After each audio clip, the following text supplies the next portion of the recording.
Good morning dear students. मैं सुरेंद्र कुमार मौर्य आपको जैसा कि पिछले लेक्चर में सिंथेसिस पढ़ा रहा था और मैं बता चुका हूं कि synthesis there are 3 parts of synthesis. Synthesis के 3 पार्ट होते हैं, 3 पार्ट होते हैं, simple, complex and compound. Simple and complex have been already taught to you, आपको पहले ही पढ़ाए जा चुके हैं। सिंपल भी पढ़ाया जा चुका है, कॉम्प्लेक्स भी पढ़ाया जा चुका है। आज मैं तीसरा पार्ट है सिंथेसिस का और लास्ट पार्ट है। आज के बाद ये सिंथेसिस कंप्लीटली फिनिश हो जाएगा। Compound, formation of compound sentences. अब हम कंपाउंड सेंटेंसेस बनाना सीखेंगे कि कंपाउंड सेंटेंस कैसे बनते हैं, जिसमें रूल नंबर 1 है हमारा बाय यूजिंग कोऑर्डिनेटिंग कंजंक्शंस। जैसा कि मैंने आपको बताया था कि जब हम कंपाउंड की जगह कॉम्प्लेक्स सेंटेंस बना रहे थे तो कॉम्प्लेक्स सेंटेंसेस जिस कंजंक्शन से बनते हैं उन कंजंक्शंस को सबऑर्डिनेटिंग कंजंक्शन कहते हैं, और जिन कंजंक्शन से कंपाउंड सेंटेंस बनते हैं उनको कोऑर्डिनेटिंग कंजंक्शंस कहते हैं। तो आज हम लोग कोऑर्डिनेटिंग कंजंक्शंस का यूज करके सीखेंगे कि how to make compound sentences, compound sentences कैसे बनते हैं। और कोऑर्डिनेटिंग कंजंक्शन से जो क्लॉज बनेगी वो कोऑर्डिनेट क्लॉज कहलाएगी, और कोऑर्डिनेट इसमें भी एक प्रिंसिपल क्लॉज होगी और एक कोऑर्डिनेट क्लॉज होगी। और कॉम्प्लेक्स में एक प्रिंसिपल क्लॉज होती थी और एक सबऑर्डिनेट क्लॉज होती थी, क्योंकि वहां पे सबऑर्डिनेटिंग कंजंक्शन का यूज होता है कॉम्प्लेक्स में, और कंपाउंड में कोऑर्डिनेटिंग कंजंक्शन का यूज होता है। इसलिए कोऑर्डिनेटिंग कंजंक्शन से जो क्लॉज बनेगी वो कोऑर्डिनेट क्लॉज कहलाएगी। अब जो कोऑर्डिनेटिंग कंजंक्शंस हैं इनको they have been categorized into 3 parts. इनको 4 पार्ट्स में इनको 4 पार्ट्स में कैटेगराइज्ड किया गया है। पहला पार्ट ए है जिसमें हमने बताया क्यूमुलेटिव कंजंक्शंस का यूज करके, बाय यूजिंग क्यूमुलेटिव कंजंक्शंस, जिसको हम कहते हैं जोड़ बताने वाले, जोड़ने वाले कंजंक्शंस, जिसमें एंड है, एज वेल एज है, नॉट ओनली बट आल्सो है, और बोथ एंड। एंड मींस, और आप जानते ही हैं, एज वेल एज मींस साथ ही साथ, और नॉट ओनली बट आल्सो का मतलब न केवल ऐसा बल्कि ऐसा भी, और बोथ उसके साथ दोनों हुआ, ये भी और ये भी। तो आइए पहला एग्जाम्पल, जैसे एग्जाम्पल नंबर 1 लिखा गया, ही वॉज पनिश्ड मीन्स उसे दंडित किया गया। ये सेंटेंस पैसिव वॉइस में है, उसे दंडित किया गया, full stop. He was turned out of the class, उसे क्लास से बाहर निकाल दिया गया। तो उस व्यक्ति के साथ 2 कार्य हुए हैं। जब इसको हम कंपाउंड में जोड़ेंगे तो यहाँ पे दोनों को जोड़ा जा रहा है। तो उसे he was not only punished but also turn out of the class means उसे न केवल पनिश किया गया बल्कि उसे क्लास से बाहर भी कर दिया गया। तो याद रखेंगे, नॉट ओनली के बाद पहली क्रिया और बट ऑल्सो के बाद दूसरी क्रिया रखेंगे। हम इसकी जगह एंड भी लगा सकते हैं, जैसे ही was punished and turn out of the class, ये भी लिख सकते हैं। हम ये भी लिख सकते हैं, he was punished as well as turn out of the class means उसे दंडित किया गया, साथ ही साथ क्लास से बाहर भी कर दिया गया। हम ये भी लिख सकते हैं, ही वॉज बोथ, उसके साथ दोनों किया गया, punished and turn out of the class. तो हम ये सारे जो कंजंक्शंस आपको मैंने क्यूमुलेटिव कंजंक्शन जो लिखा, इनमें से हम कोई भी यूज कर सकते हैं। एंड का भी यूज कर सकते हैं, नॉट ओनली बट आल्सो का भी यूज कर सकते हैं, एज वेल एज का भी यूज कर सकते हैं। तो ज्यादातर इसमें जो है जोड़ने वाले में हम एंड का यूज करते हैं, नॉट ओनली बट आल्सो का भी यूज करते हैं ज्यादातर। तो ये हमारा एग्जाम्पल नंबर 1। एक और एग्जाम्पल देखेंगे, इस पे आगे देखते हैं हम लोग। दूसरा एग्जाम्पल क्यूमुलेटिव कंजंक्शन का जोड़ बताने वाले में ही दूसरा एग्जाम्पल है, सेंटेंस मैंने लिखा, ही टूक my book yesterday he returned it today means वह मेरी किताब कल लिया और वह आज इसे लौटा दिया। तो अब इसको हम जोड़ रहे हैं कंपाउंड में। तो ही टूक माई बुक मीन्स वह मेरी किताब लिया कल, यस्टरडे, एंड अब यहाँ पे एंड की जरूरत है, एंड रिटर्न इट टुडे, और आज इसे वापस लौटा दिया। तो डियर स्टूडेंट्स, ये क्यूमुलेटिव कंजंक्शंस के 2 एग्जाम्पल मैंने दिए, जिसमें जनरली एंड या not only but also as well as का यूज करना है। अब आइए B, category number B, coordinating conjunction का दूसरा ग्रुप मैं बता रहा हूं, जिसको बोलते हैं अल्टरनेटिव कंजंक्शंस। अल्टरनेटिव में क्या होता है, विकल्प बताने वाले। ये विकल्प चुनना होगा कि या तो ये कोई एक आपको चुनना होगा कंजंक्शंस का यूज करके, अल्टरनेटिव कंजंक्शंस का, जिसमें मेनली जो है आइदर और, neither nor और otherwise और else का भी यूज होता है। either का मीनिंग है या तो ये या ये, neither nor में ना तो ये ना ही ये, otherwise में अन्यथा या नहीं तो। जैसे आपने कहा कि जैसे मैंने एग्जाम्पल यहाँ पे लिखा, example number 1, come in full stop go out. तो अब यहाँ पे दो ऑप्शन चुनने हैं, दोनों में से कोई एक ऑप्शन चुनने हैं, अंदर आओ या तो बाहर जाओ। तो अब यहाँ पे पहले मैंने लिखा एदर, एदर मीन्स या तो कम इन या तो अंदर आ जाओ या गो आउट या तो बाहर चले जाओ। तो जब भी जैसे अभी बातचीत में आपने कहा कि तुम्हें या तो चॉकलेट मिलेगी या आइसक्रीम, तो यू विल गेट। अब याद रखिएगा कि किन दो चीजों को जोड़ना है आपको। अगर दो वस्तुओं को जोड़ रहे हैं तो दोनों वस्तुओं से पहले, ऑब्जेक्ट से पहले आपको एदर और दूसरे ऑब्जेक्ट से पहले और लगाना है। जैसे तुम्हें या तो चॉकलेट मिलेगी या आइसक्रीम, तो you will gate either chocolate और आइसक्रीम। और वही नेदर नॉर अगर आ गया, तुम्हें ना तो चॉकलेट मिलेगी ना ही आइसक्रीम, तो you will get neither chocolate nor ice cream. तो एदर के बाद पहला ऑप्शन भरना है और के बाद दूसरा ऑप्शन। उसी तरह से नेदर और नॉर का भी मैं एग्जांपल देता हूं आपको। आगे कुछ और एग्जांपल देखते हैं। अब इसी में अल्टरनेटिव कंजंक्शन का ही दूसरा एग्जांपल देखेंगे। लिखा मैंने, ही डिड नॉट कॉल मी, वह मुझे कॉल नहीं किया। ही did not send me any message, वह मुझे कोई मैसेज भी नहीं भेजा, मुझे कोई संदेश भी नहीं भेजा। तो ये देख रहे दोनों सेंटेंस नेगेटिव में है, इधर भी डिड नॉट लगा है, इधर भी डिड नॉट लगा है।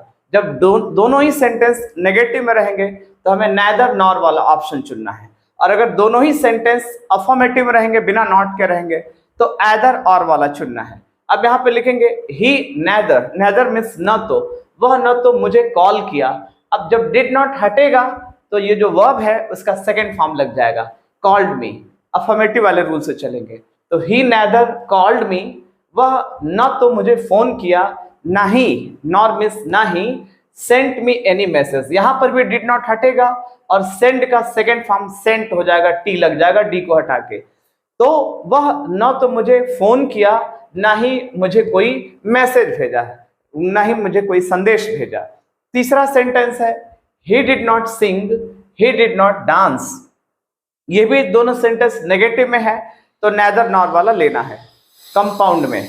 जैसे वह न तो गाया ना ही डांस किया, डिड नॉट हट गया और जो वर्ब है उसका सेकेंड फॉर्म लग जाएगा, सिंग का सेकेंड फॉर्म सैंग।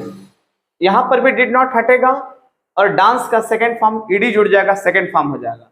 तो वह न तो गाया ना ही डांस किया। अगला सेंटेंस है हरी अप, जल्दी करो, you will miss your train, तुम अपनी ट्रेन, तुम्हारी ट्रेन छूट जाएगी, तुम अपनी ट्रेन मिस कर दोगे। तो hurry up otherwise, otherwise means नहीं तो तुम्हारी ट्रेन छूट जाएगी।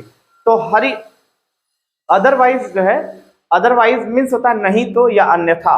जैसे परिश्रम करो अन्यथा तुम फेल हो जाओगे, तो work hard otherwise you will fail.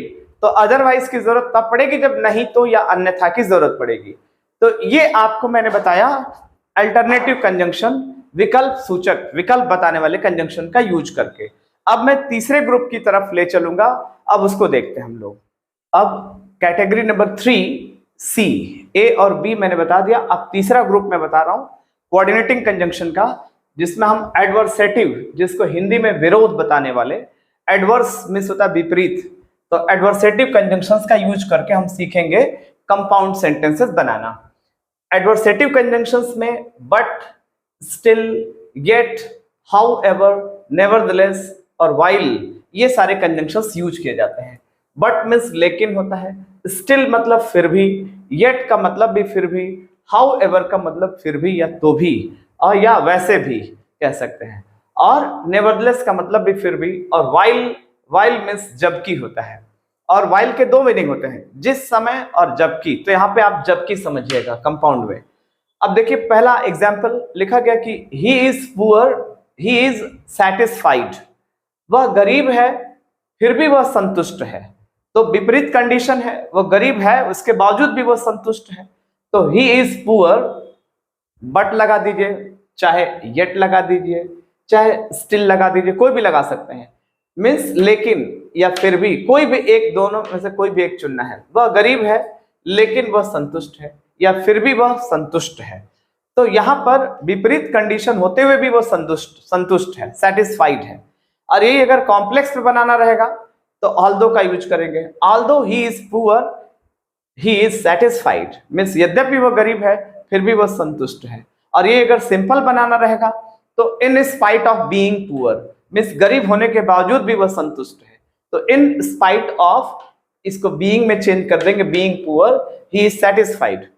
अब अगला एग्जाम्पल है sentence number 2, he is ill he works hard, वह बीमार है फिर भी वो परिश्रम करता है, मेहनत करता है।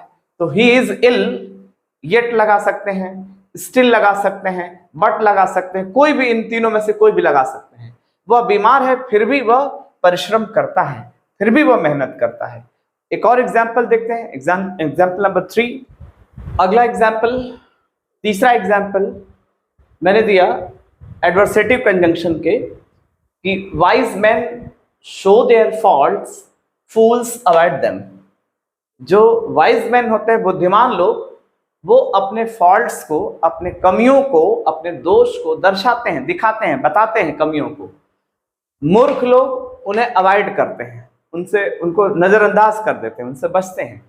तो कंपाउंड में जब बनाएंगे तो wise man show their faults, बुद्धिमान लोग अपने कमियों को दर्शाते हैं, जबकि वाइल मीन्स जबकि मूर्ख लोग अपनी उन कमियों को नजरअंदाज कर देते हैं, उनको उस पर ध्यान नहीं देते हैं और अपनी कमियों को दुरुस्त करने की कोशिश नहीं करते हैं। तो ये वाइल का मतलब यहाँ पे जबकि। तो डियर स्टूडेंट्स, ये एडवर्सेटिव कंजंक्शन रहा। अब मैं चौथा ग्रुप डी, जिसमें हम बात कर रहे हैं इलेटिव कंजंक्शन, जिसको हिंदी में बोलते हैं परिणाम बताने वाले कंजंक्शन, इलेटिव कंजंक्शन। इसमें कौन कौन आते हैं? सो, देयरफॉर, हेंस, फॉर। यहाँ पे फॉर का मतलब क्योंकि आएगा, याद रखिएगा। फॉर का मतलब यहाँ पे लिए नहीं, फॉर की मीनिंग यहाँ पे क्योंकि। हेंस और चूंकि, या फिर ये भी देयरफॉर और सो, इसलिए इसकी मीनिंग है। तो इसलिए या अतः।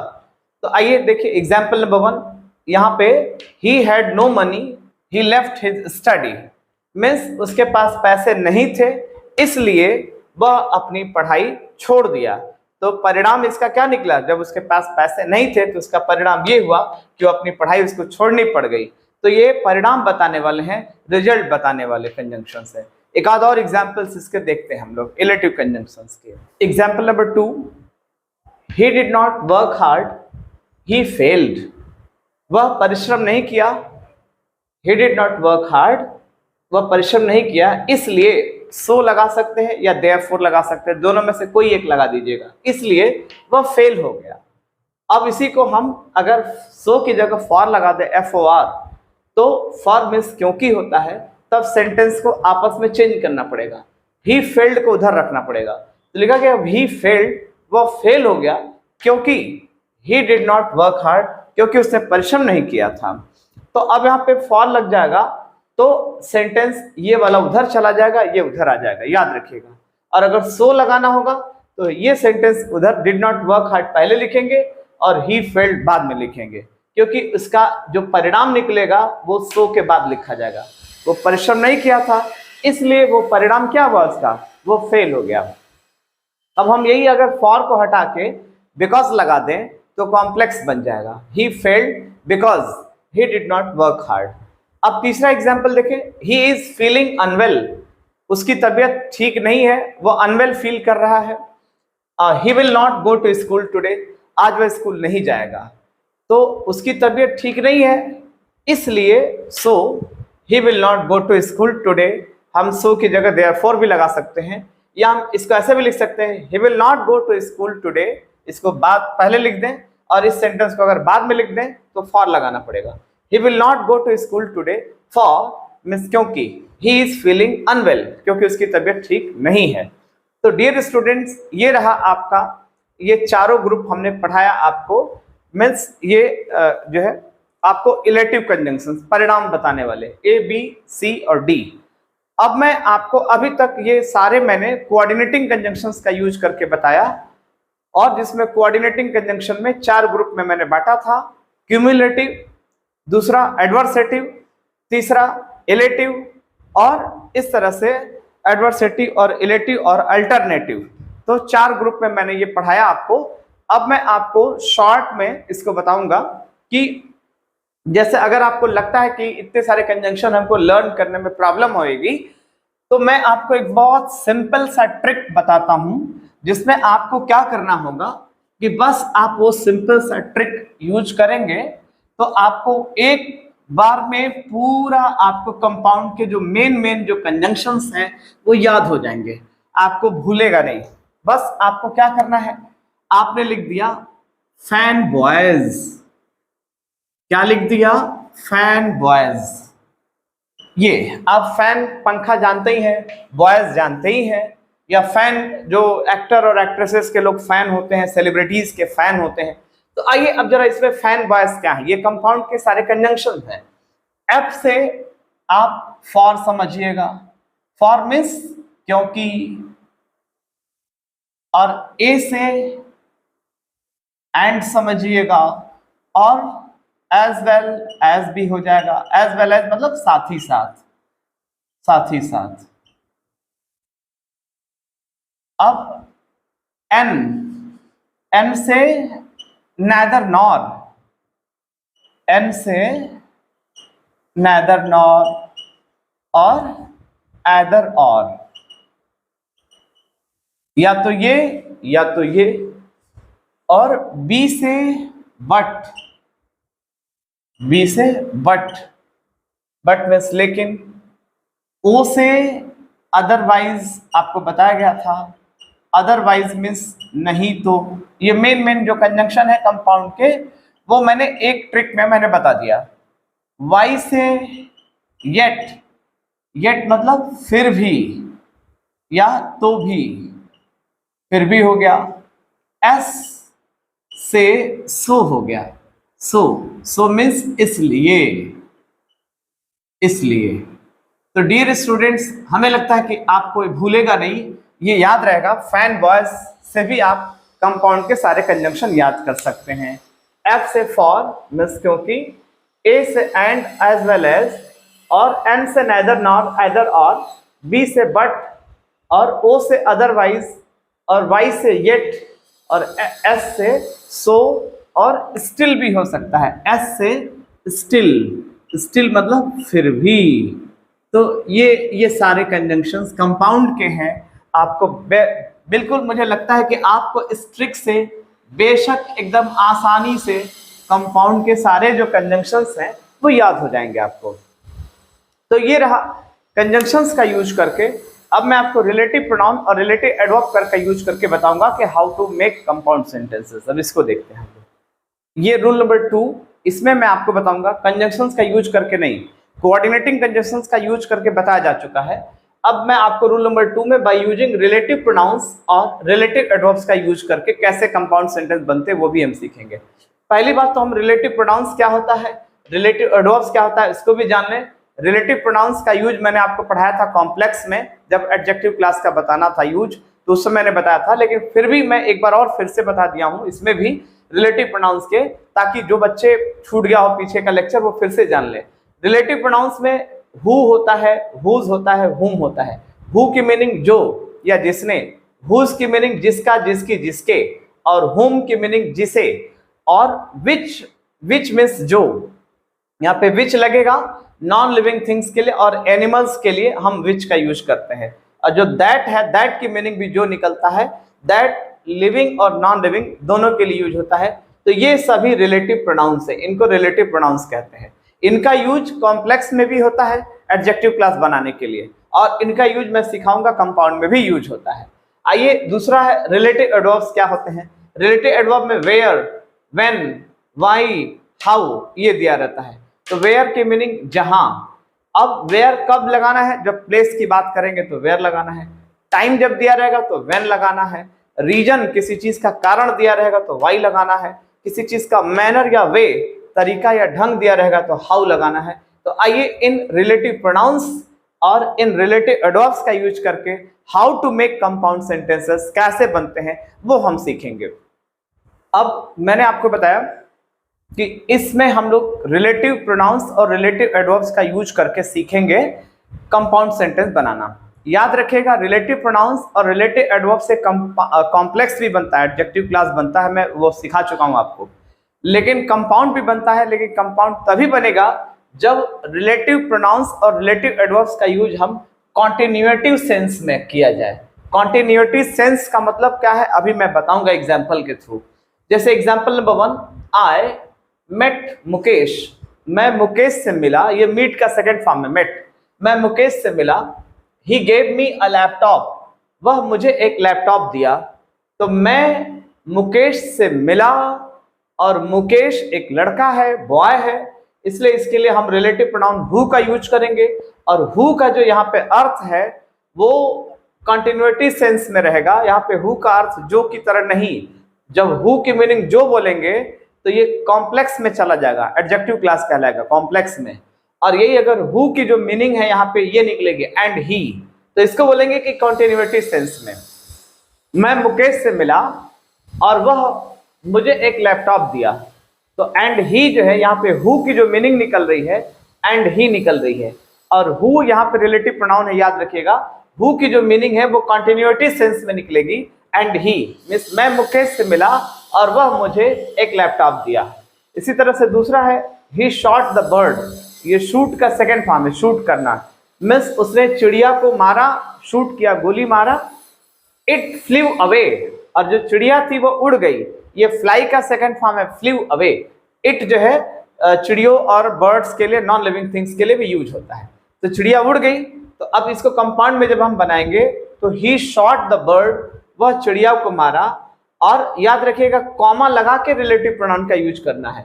बर्ड के बाद देखिए यहाँ पे कॉमा लगा के विच लगा रहे हैं, क्योंकि ये बर्ड है, एनिमल और बर्ड के लिए हमको विच लगाना है और नॉन लिविंग थिंग्स के लिए भी विच लगाना है। तो अब यहाँ पे विच की मीनिंग कॉन्टिन्यूटी सेंस में निकलेगी एंड इट।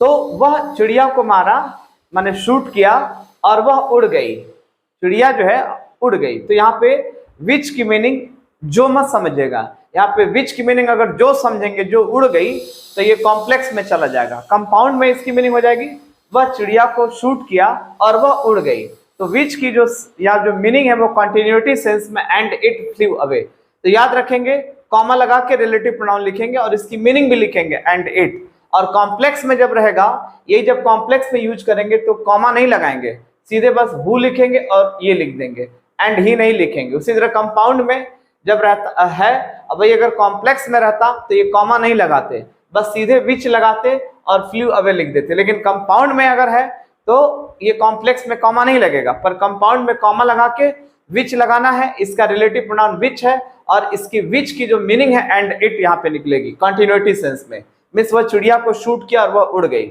उसी तरह से तीसरा एग्जांपल है we went to Mumbai last month, हम लोग पिछले महीने मुंबई गए।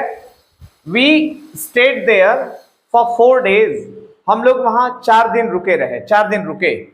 तो last month we went to Mumbai, अब मुंबई एक जगह है इसलिए मुंबई के लिए हम कॉमा लगा के वेयर लगाएंगे। वेयर यहाँ पे रिलेटिव एडवर्ब है, ये रिलेटिव प्रोनाउन नहीं है, रिलेटिव एडवर्ब है वेयर। यहाँ पे वेयर की जो मीनिंग है एंड देयर निकलेगी। तो याद रखिएगा कॉमा लगा के ये रिलेटिव एडवर्ब लिखेंगे, और ये अगर कॉम्प्लेक्स रहता तो कॉमा नहीं लगता, सीधे वेयर लिख देते। और वहां पे वेयर की मीनिंग ये नहीं निकलती, एंड देयर नहीं निकलती, लेकिन यहाँ पे कंटिन्यूटी सेंस में है, इसलिए हम यहाँ पे वेयर की जो मीनिंग है and there we stayed for 4 days, और हम लोग वहां पर 4 दिन रुके। मींस पिछले महीने हम लोग मुंबई गए और वहां, एंड यहाँ पे वेयर की मीनिंग, और वहां हम लोग 4 दिन रुके रहे। तो डियर स्टूडेंट्स, ये रहा कंपाउंड सेंटेंसेस जिसमें मैंने बताया आपको रिलेटिव प्रोनाउन और रिलेटिव एडवर्ब का यूज करके। तो इस तरह से ये हमारा कंपाउंड सेंटेंसेस पूरी तरह से फिनिश हो गया। और मुझे आई होप आपको समझ में आया होगा अच्छी तरह से। और जो भी आपके डाउट्स होंगे, अगर आप चाहें तो आप कमेंट बॉक्स में अपने क्वेश्चन, अपने क्वेरी उसमें भेज सकते हैं। और इसकी प्रैक्टिस भी आप एक्सरसाइज करेंगे तो और ज्यादा क्लियर हो जाएगा। इसकी प्रैक्टिस के लिए आप इंटरमीडिएट की एक्सीलेंट की बुक्स लीजिएगा और उससे जो एक्सरसाइज है कंपाउंड के वो करेंगे और इसके बाद और ज्यादा क्लियर हो जाएगा। तो इस तरह से ये पूरी तरह से हमारा सिंथेसिस का पार्ट कंप्लीट हो गया, सिंपल, कॉम्प्लेक्स और कंपाउंड। तो thanks, a lot of thanks to all of you for watching this video, for listening to me.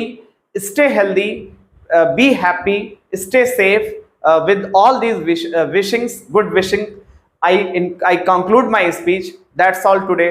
Thank you.